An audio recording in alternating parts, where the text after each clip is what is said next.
მეგობრებო, Yellowstone-ში ახლა არის დათვების სეზონი, ამიტომ პარკში როდესაც შემოვედით, მოგცეს ესეთი ბუკლეტი, წესები, როგორ მოიცეთ იმ შემთხვევაში, თუ დათვს გადავეყრებით.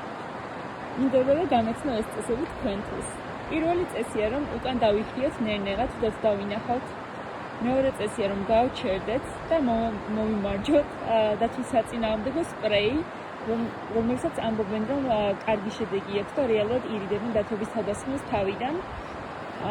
თუ დათვი მაინც არ მიბრუნდა არ წავიდე თავის გზაზე, მაშინ უნდა მოვაჩვენოთ თავი, რომ არ ვართ ცოცხალი, დავწვეთ ძირს, თავზე შემოვილოთ ხელები, ასე წერია ამ წესებში და ხშირ შემთხვევაში ამართლებს ასე ამბობენ, განსაკუთრებით გრიზლი დათვები არ ჭამენ, თუ ცოცხალი არ არის არსება.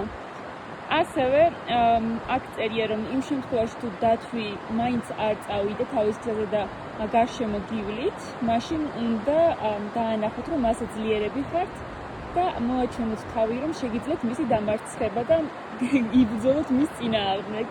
სულ ეს არის წესები და ასევე წერია, რომ მიდი არ დაგჭირდებით ამ ყველა წესის დაცვა და რეალურად არ შეხვდებით ასე ახლოს დათვებს და არ მოგიწევთ მათთან ბრძოლა.